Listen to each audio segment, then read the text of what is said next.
गोवा के पास एक प्राज्ञपुर था, वहां पर पहुंचा। अब कहते हैं ना, गलत काम किए थे, पहुंचा, सोच रहा था वहां से पैसे उठा करके घर लेकर आऊंगा तो परिवार वाले मेरा सम्मान करेंगे, लाड़ प्यार करेंगे। पहुंचा तो वहां पैसे लेने के लिए था, लेकिन मार्ग में स्वास्थ्य खराब हो गया। माने उठने की भी हिम्मत ना रही, किसी ने ताकत खींच ली हो। वृद्ध शरीर था, एक धर्मशाला थी। प्राय हमारे यहाँ होटल नहीं हुआ करते थे। क्या हुआ करता था? क्या होता था? धर्मशाला होती थी। मैया, आपने 20-25 वर्ष पहले देखा होगा, सभी तीर्थों में धर्मशाला हुआ करती थी, है ना? आज आप जाओ, आज क्या है? होटल मिलेंगे आपको, होटल, मोटल, ये सब मिलेंगे। पहले बड़े बड़े धर्मात्मा तीर्थों में धर्मशाला बनवाते थे, फ्री में रहने के लिए, तीर्थ यात्रियों का पुण्य आपको मिल सके। पर आज तो महाराज हम भी देखते हैं, धर्मशाला में कहाँ रुकेंगे, वहां मच्छर खाएंगे, रहने के लिए तकलीफ होगी, होटल करते हैं। हम भी सुख सुविधाएं देखते हैं तीर्थ यात्राओं में। प्राय धर्मशालाओं का अर्थ क्या होता है? वहां कोई धर्म नहीं सिखाया जाता, वहां कोई बड़ी बड़ी पुस्तकें नहीं होती कि ये पढ़ लीजिए ये धर्म है। नहीं, धर्मशाला का अर्थ ही है कि जिससे वहां जाने वाले व्यक्ति के चिंतन में एक भी बार ये समय आ जाए तो पूरा जीवन सफल हो जाएगा। जिस प्रकार हम 4 दिन के लिए जाते हैं, रहते हैं, वहां की सारी वस्तु उपयोग करते, लेकिन किसी में दिल नहीं लगाते। अगर किसी चीज को, कोई चीज पसंद भी आ जाए, कोई अच्छी चीज लगी, तो ऐसा नहीं कि उसको ले आए, वहां लिखा होता है ये संपत्ति ट्रस्ट की है, इससे हाथ नहीं लगा सकते, उपयोग कर सकते हैं। आपने उपयोग किया। ये 4 दिन के लिए रुकना धर्मशाला सिखाती है। जीवन में 4 दिन की सराय है, सबका उपयोग करिए, सबका आनंद लीजिए, पर ये मत समझिए कि ये सब आप साथ लेके जाएंगे। तो जो साथ है उसका चिंतन करिए, वो क्या चीज है जिसको आपको साथ ले जाना है। यहाँ से धर्मशाला ये सिखाती है। कितने लोग हैं जो ये सिखाती है, सीख कर आते हैं। हम तो रहते ही होटल में हैं। आजकल तो लोग अपना बैग वैग बांध करके हमारा तीर्थ यात्रा में रहने पहुंच गए, जो कि सबसे बड़ी बुरी बात है। मुझे तो नहीं समझ आता कुछ। यहां से जाएंगे 60-70 में, वहां फ्लैट खरीद लेंगे और वहां या किसी संत के आश्रम में कमरा बनवा लेंगे, वहां जाकर रहेंगे। ऐसा नहीं करना है, ये गलत है। तीर्थ यात्रा किसके लिए बने? वहां के पुरोहित, वहां के निवासियों के लिए बने हैं। आप आइए, 10-15 दिन रहिए, संतों से कुछ सीखिए, कुछ अर्जित करिए, वहां का आनंद लीजिए, भक्ति करिए, 1-1.5 महीने रुकिए और फिर अपने घर जाइए। और जो भक्ति यहां से सीखिए घर पर करिए, परिवार के बीच में रहिए। फिर कहीं आपको थोड़ा बहुत लगे, फिर आ जाइए तीर्थ यात्रा में। 10-15 दिन, महीने भर साधु संग करिए, अच्छी अच्छी चीजें सीखिए, वहां से प्रभु की मार्ग में साधना सीखिए, फिर चले जाइए। अगर वहां तीर्थ यात्रा में रहोगे, तीर्थ में रहोगे, तो फिर आपको अपराध झेलना पड़ेगा। उससे कोई नहीं बचा है। किसी संत के आश्रम में रहोगे तो फिर संत में अवगुण देखना आरंभ कर दोगे। अरे बताओ, ये पैसा वालों को बहुत चाहते हैं और हम बताओ हमें तो प्रेम ही नहीं करते हैं। दृष्टि बदल जाएगी संतों के प्रति, संतों के प्रति अवगुण देखोगे, उनके प्रति दोष देखोगे, और यहाँ पर आपकी तपस्या, साधना सब धूमिल हो जाएगी।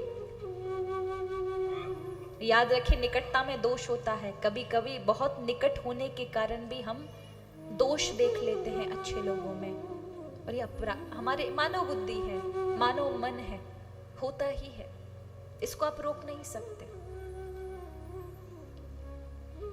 कई बार ऐसा अपराध भी होता है। उस अपराध से बचने के लिए आपको क्या लगता है, साधु संतों में भी झगड़े होते हैं? बहुत कम महात्मा हैं जो ठाकुर जी में आनंद में ही, तीर्थ यात्रा में ही रह करके प्रभु का भजन कर रहे हैं। नहीं तो आश्रमों में लड़ाई, मेरा कमरा है ये तुम नहीं ले सकते, मेरा कमंडल, मेरा ये, उसके पीछे झगड़े होते हैं। चले वो तो संत हैं, पर गृहस्थियों के लिए ये चीज ठीक नहीं बैठती। अगर वो दोषारोपण करेंगे तो जीवन में जो उन्होंने कमाया है वो भी समाप्त हो जाता है पुण्य। इसलिए तीर्थ यात्रा जाएं, रुके, फ्लैट बनाए, बंगला बनाए, अच्छी बात है। 10-15 दिन रुके वहां, 1 महीने रुके, उसके बाद फिर घर लौटे और भजन का प्रयास करें। क्योंकि मुझे लगता है तीर्थ यात्रा में लोग भजन कम और व्यर्थ की बातें ज्यादा करते हैं। तो यहाँ धर्मशाला में क्योंकि फ्री की थी, कोई पैसा नहीं लगता है, इसलिए देवराज नाम का ब्राह्मण वहां रुक गया। स्वास्थ्य बेकार था, तबीयत ठीक नहीं थी, लोगों ने 2-4 दिन उसकी सेवा कर दी। अब ज्यादा बिगड़ने लगी तो कौन सेवा करेगा? कोई आपके पास कितनी देर तक खड़ा रह सकता है? वो तो उसके सगे संबंधी भी नहीं थे, बाहर के लोग थे। अब इतनी भी ताकत नहीं थी कि अपने हाथ से उठा करके पानी भी पी ले। दुर्गंध आने लगी, ना कोई उसे नहलाने वाला है, ना उसको खाना देने वाला है, पड़ा हुआ था। और कहते हैं ये शिव कृपा थी उस पर, कोई ना कोई जीवन के कुछ अच्छे कर्म उसके रहे होंगे। इसलिए जहां जिस जगह धर्मशाला का कमरा था उसी की बगल से एक मंदिर था, शिव मंदिर। वहां पर शिव महापुराण की कथा हो रही थी और एक पंडित जी कर रहे थे उस कथा को। प्राय ये माइक वाइक नहीं होते थे, तो ऐसे मुंह से उच्चारण किया जाता था। 15, 20, 50 लोग सुना करते थे, इतना विस्तार नहीं था कथा का। तो यहां वो कथा, अब देखिए महाराज, ऐसा होता है ना, कोई चीज अगर आपको नहीं देखनी तो आप आंखें बंद कर सकते हैं। जैसे आपको अगर मुझे नहीं देखना है तो आंखें बंद कर लीजिए। लेकिन श्रवण इंद्रिय ऐसी हैं कि अगर मैं बोल रही हूं और चाहकर भी आप अपने कान बंद नहीं कर सकते, वो शब्द तो आपको सुनाई पड़ेंगे ही पड़ेंगे।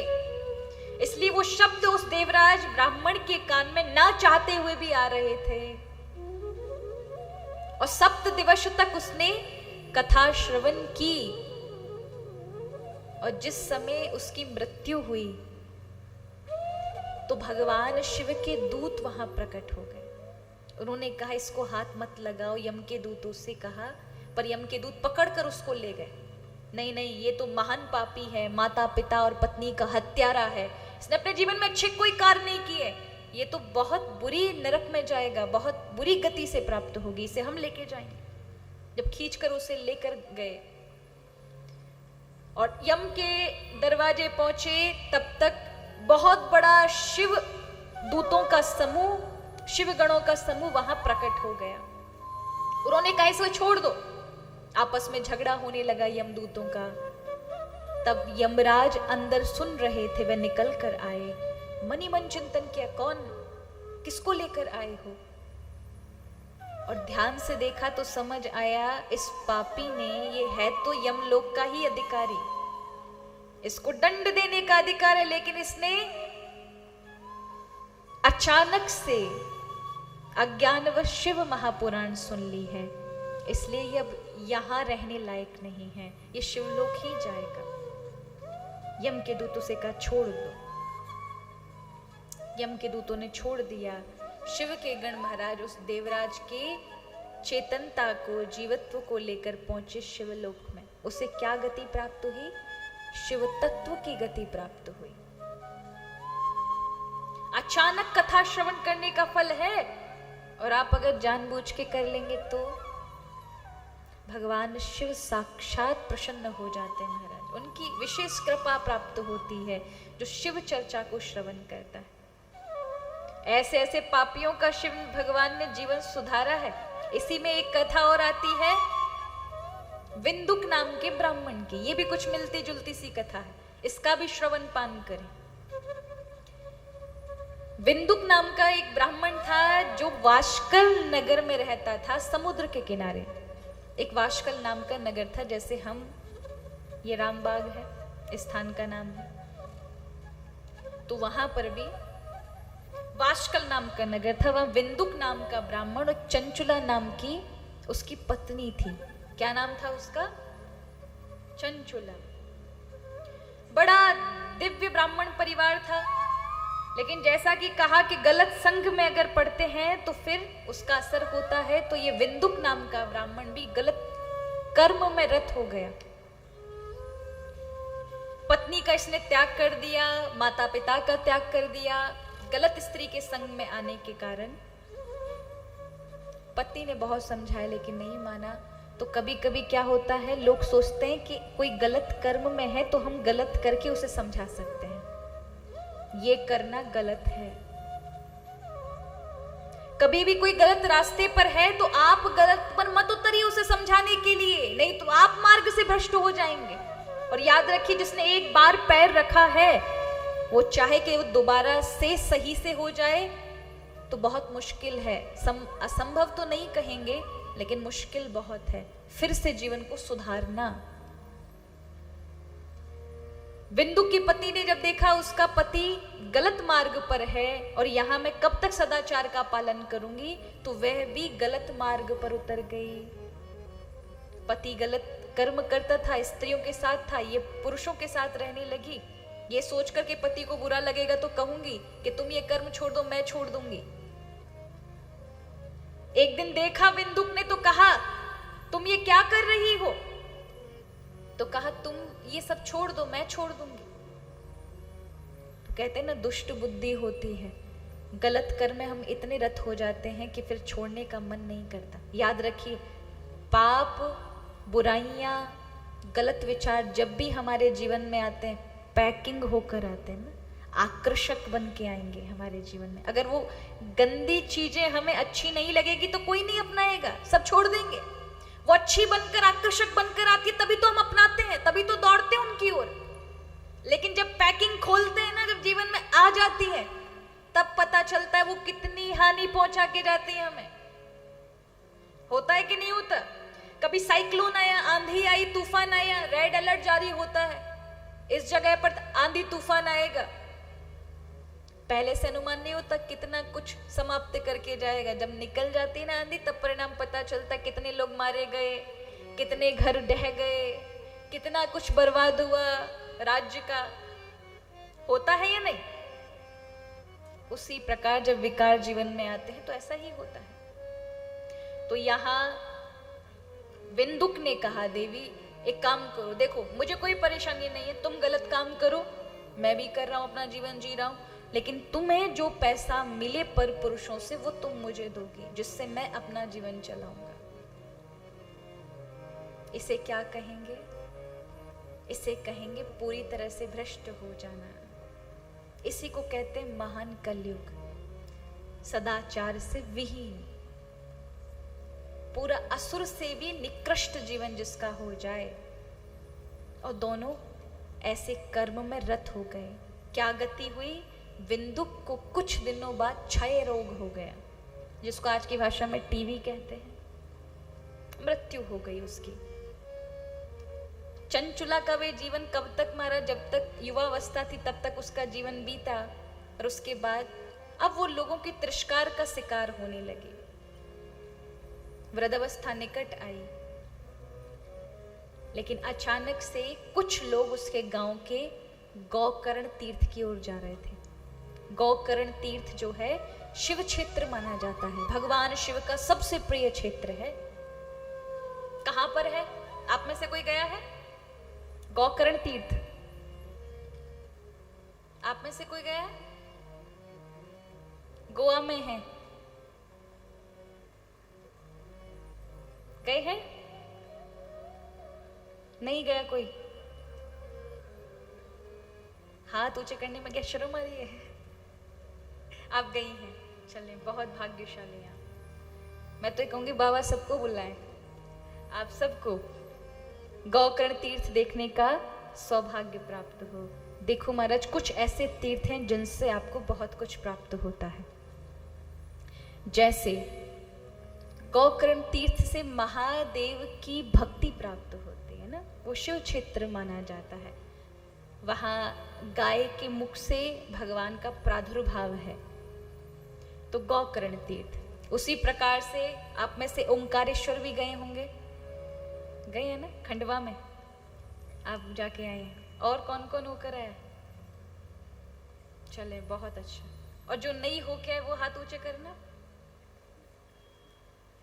चले, उनकी भी संख्या खूब सारी है। ओंकारेश्वर में जो पर्वत है, देखो इस ओर तो ओंकारेश्वर है पहाड़ी के ऊपर, इस ओर ममलेश्वर है नर्मदा के इस पार।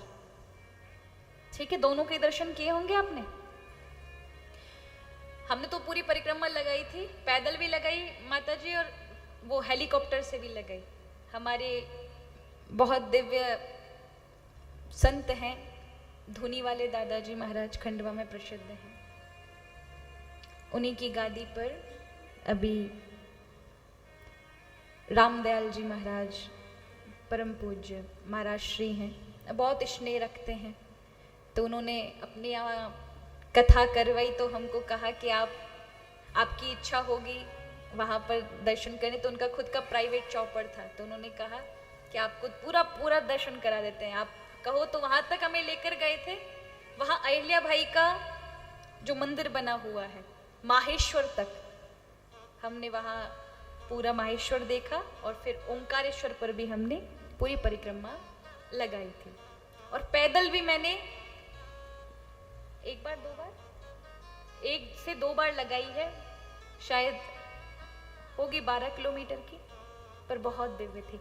ओम के मध्य, यानी वो पहाड़ पर ओम बना है, ओम के मध्य में ही आप परिक्रमा लगाते हैं, तब वो परिक्रमा पूरी होती है। वो उसका पहाड़ का आकार ही यही है, बहुत दिव्य है। तो वहां पर पासी में ओंकारेश्वर के अंदर ही नर्मदा नदी बहती है, वहां पर बाण कुंड है ना, बाण गंगा उसको कहा जाता है। वहां बाणासुर तो जानते हैं ना, प्रहलाद का बेटा बलि का बेटा प्रहलाद का बेटा विरोचन का बेटा बलि का बेटा बाण, जिसको हम, क्योंकि वो असुर थे ये श्रृंखला, इसलिए वो बाणासुर हुआ। शिव का भक्त था, उसने ऐसी तपस्या की वहां ओंकारेश्वर में जाकर के, महादेव प्रसन्न हो गए। पुत्र कुछ मांगो, कहा देना है तो यही दीजिए कि जहां मैंने तपस्या की है वहां के कण कण के अंदर शिव साक्षात विराजमान हो जाए। तो भगवान शिव ने उसे आशीर्वाद दिया, यहां से स्थान से जो मेरा कंकड़ उठाएगा इस नर्मदा के कुंड से, तो उसमें साक्षात मेरा वास होगा। इसीलिए उसको बाण लिंग कहते हैं। क्या कहते हैं उस पत्थर को? बाण लिंग। हमारी माता जी के वहां पर भी पूजा के स्थान पे बड़ा सुंदर एक दिव्य शिवलिंग है, शहद के स्वरूप का, वो उत्तम माना गया मैया। शिव महापुराण में ऐसा शिवलिंग दुर्लभ है जो हमारी माता जी के घर पर है, शहद के आकार का ना, ये दुर्लभ है।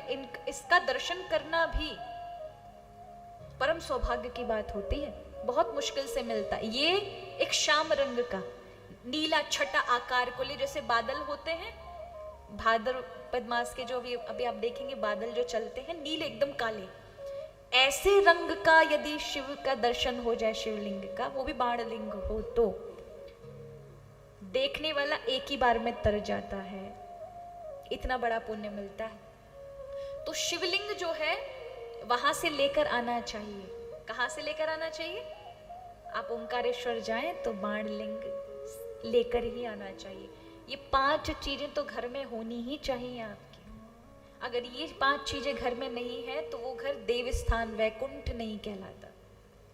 वो कौन कौन सी? पहली, बाणलिंग होना चाहिए आपके घर में। कभी भी प्रभु मौका अवसर दे, क्योंकि जिस घर में ये 5 चीजें होती हैं वहां दारिद्र नहीं होता, जीवन में सुख की कमी नहीं होती, जीवन में अध्यात्म की और भक्ति की कमी नहीं होती। हमेशा उत्साह में रहोगे, प्रफुल्लित रहोगे, आलस्य नहीं आएगा, प्रमाद नहीं लगेगा, क्योंकि देवताओं का वास हो जाता है वहां पर उस घर के अंदर। वो 5 चीजें हैं। पहला, बाणलिंग।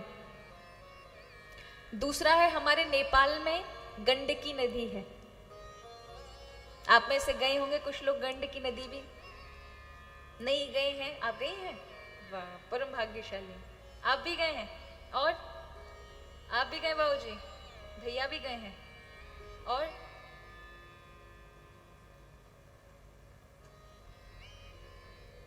पूरा परिवार गया है? वाह, परम भाग्यशाली। वहां पर काली नदी है जिसको हम कहते हैं गंडकी नदी। वहीं पर शालिग्राम शिला बहकर आती है। उसी में से शालिग्राम शिला निकले। ऐसा माना जाता है कि वह तुलसी मैया का ही स्वरूप है, वो नदी के रूप में परिवर्तित हुई है। तो वो एक बज्रक करके, एक बज्रक नाम का एक कीड़ा है जो शिलाएं बनाता है। चक्र शिला, सुदर्शन शिला, वाराहमुखी शिला, नरसिंह शिला, ऐसी दिव्य दिव्य शिलाएं मिलती हैं। तो हमारे यहाँ कहा जाता है, शास्त्रों में उल्लेख है, शिव महापुराण में उल्लेख है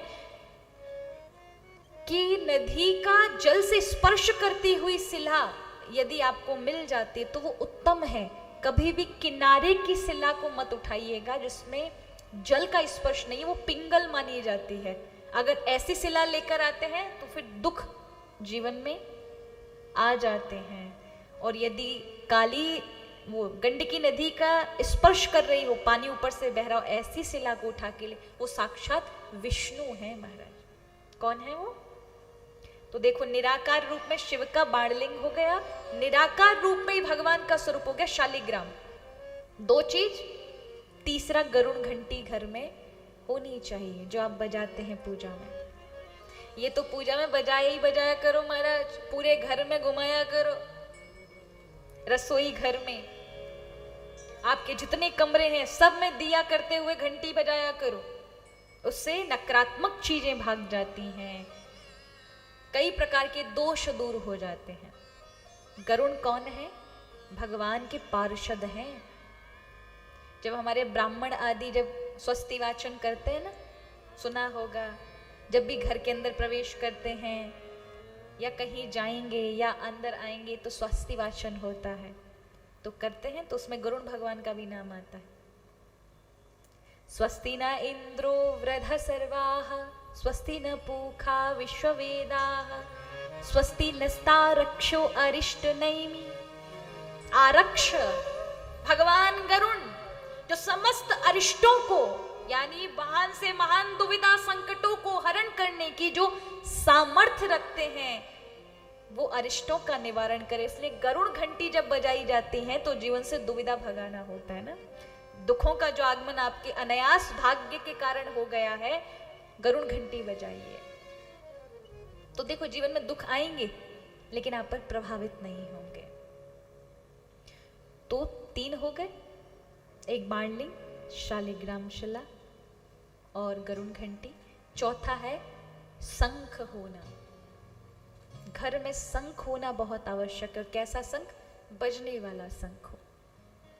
उसे जल हमेशा भर कर रखो उसमें, और वो जल भर कर के उसका मुख भगवान की ओर होना चाहिए। जो बालक बोल नहीं पाते, गूंगे हों या हक लाकर बोलते हों, या उनका शुद्ध अक्षर नहीं है, शब्द की समस्या है, शाब्दिक वांग जो है हमारी सही नहीं है, उस बालक को प्रतिदिन शंख का जल पिलाएं। पूरे 24 घंटे तक रखें, उसके बाद सुबह जल जब निकले वो बालक को पिलाएं और बालक को स्नान करा के फिर उसी शंख को बजवाएं।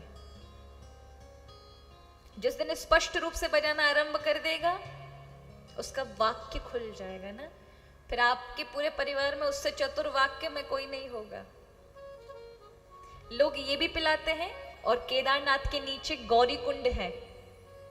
आप केदारनाथ गए होंगे तो गौरी कुंड है। गौरी कुंड का जल विशेषकर ऐसे बालकों के लिए ही है कि जो बालक नहीं बोल पाते हैं या जिनका वाक्य नहीं खुला है, वाक सिद्धि प्राप्त नहीं हुई है, उनको शंख के जल में गौरी कुंड का जल प्रतिदिन पिलाया जाए तो 1.25 महीने के अंदर वो बालक बोलना आरंभ कर देते हैं। प्राय बहुत सारे बालक वहां पर ऐसे ही होते हैं।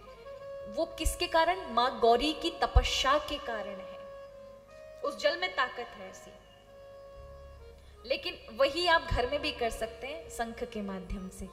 शंख का जल पंचामृत भर करके, ये कृष्ण जन्माष्टमी आ रही है, शंख से भगवान बाल कृष्ण को निलाएं, महान पुण्य की प्राप्ति होती, भगवान प्रसन्न हो जाते हैं ना।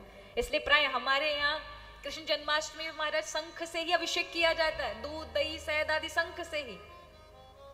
लेकिन शंख का जल कभी भी भगवान शिव पर नहीं चढ़ाया जाता है, भूल से भी नहीं चढ़ाना, क्योंकि शंख को तो भगवान ने, शंखासुर को, शंखचूड़ को तो मारा है। इसलिए इस बात का विशेष ध्यान रखिएगा कि वो जल शंख का कुछ नियम है, कुछ सावधानियां हैं, और याद रखिए पूजन में ही सावधानियां होनी चाहिए। अगर पूजन में सावधानी नहीं है तो पूजा विफल हो जाती है। इसलिए हमारे यहाँ कहा जाता है कि कथा सुनो, सत्संग सुनो, क्योंकि सत्संग आप सुन सकते हो।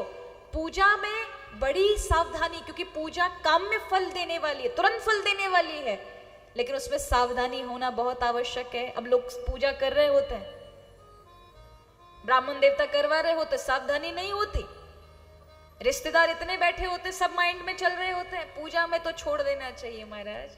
जब 2 घंटे 1.5 घंटे पूजा में बैठो, किसी को याद मत करिए, क्योंकि भगवान उस समय आपकी सेवा लेने के लिए तत्पर हैं।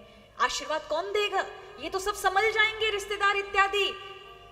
आपके अंदर इतने गुण होंगे ठाकुर जी, वो सब प्रदान कर देंगे, उनको भी लाभ मिलेगा, आपके कुलवासियों को। तो आपका पूजन में होना बहुत आवश्यक है। अब ब्राह्मण देवता करवाते हैं, जल छोड़िए, जल पी गए, जल पी जाइए, जल से हाथ धो लिए, क्योंकि ध्यान ही नहीं है, और वहां पर बातचीत भी करते जा रहे हैं। गणेश जी महाराज को स्नान कराइए, अरे चाचा जी को चाय दीजिए ना, उनको नाश्ता दीजिए, अरे चाचा जी आइए बैठ जाइए, ये वो। अब आप बताइए, भगवान भी कहेंगे पहले चाचा तवों को संभाल ले, बाद में मेरी पूजा कर लेना। भगवान भी तो कहेंगे ना, मैं खड़ो हूं यहाँ 2 घंटा थे, और तो को पूरा रिश्तेदारी याद आ रहे, तेने फिर मोको बुलायो काहे को है? बोल देंगे प्रभु, तो बुलाया क्यों है? इसलिए हमेशा पूजा में सावधानी। हम पूजा में हमारा लोभ करते हैं, जिससे हमें लाभ। याद रखिए, शास्त्र तो यहाँ तक कहते हैं, आगे कल आप सुनेंगे पूजा की क्या विशेषता है, पूजा किस तरह से करनी चाहिए। यदि जीवन में पूजा करने के बाद भी लाभ प्राप्त नहीं है तो पूजा का कोई अर्थ नहीं है। पूजा का अर्थ ही है, पू माने सुख, जा माने जो उपजाए, सुखों का जो जन्म करती है उसका नाम पूजा है, और वो सिद्ध हो जाती है तो हरि से मिलवाती है, शिव से मिलवाती है, उसी का नाम पूजा है। तुम कैसी पूजा कर रहे हैं, ये बहुत महत्वपूर्ण है। अब कई लोग सावधानी बिल्कुल नहीं बरतते, उसमें भी लोभ करेंगे। पूजा में कभी लोभ नहीं करना चाहिए महाराज। अपने कार्यों में, सुखों में लोभ कर लीजिए, लेकिन देवताओं की जब अर्चना पूजा, हम भी देख रहे हैं हमारी माता जी बड़ी सुंदर सुंदर फूल मालाएं मंगाती है, बहुत अच्छे अच्छे पुष्प, सुंदर सुंदर दिव्य, ठाकुर जी के लिए मोंगरे की, तुलसी की अलग से विशेष से। मैया का भाव बहुत उच्च है। कहने का तात्पर्य है लोभ नहीं करें, पर लोग लोभ करते हैं। जहां श्रीफल की आवश्यकता है, श्रीफल का अर्थ है गणेश, हम क्यों श्रीफल उपयोग करते हैं? क्यों करते हैं? अच्छे काम में क्यों श्रीफल देते हैं? श्रीफल का स्वरूप जो है वो गणपति का है। गणेश पुराण के अंतर्गत साक्षात गणेश है श्रीफल। जब हम देते हैं या पूजा में रखते हैं, गणेश का अर्थ है कल्याणकारी, वो कार्य सिद्ध होगा ही यदि आपने श्रीफल रखा है। वो अर्थ ही है कि आपने शुरुआत सिद्धि से की है, गणेश की है। अब जहां श्रीफल की आवश्यकता है, ब्राह्मणों से कहेंगे सुपारी से कम चल सकता है पंडित जी। और देखो महाराज, धर्म में ही लोभ होता है, अपने सुख ऐशो आराम में नहीं होता।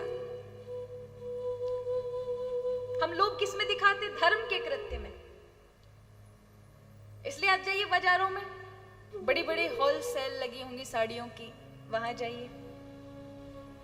अब कोई सेठानी जी जाएं तो देख कर कि मैनेजर महाराज गाड़ी से निकलती हुई सेठानी जी को देखेंगे, उनके आगे पीछे नौकर घूम रहे उनको देखेंगे, तो बताइए मैडम क्या चाहिए आपको? साड़ी चाहिए? आपके लिए चाहिए? नहीं माता जी के लिए चाहिए। वो कोने में पड़ी हुई है, जाइए जाइए, अरे वो दिखा देना। अगर खुद के लिए होती तो आइए मैडम, इस तरह में यहाँ पर सामने लगी हुई है। हमारी बुद्धि, हमारा लोभ कैसा है, यही तो प्रभु देखते हैं।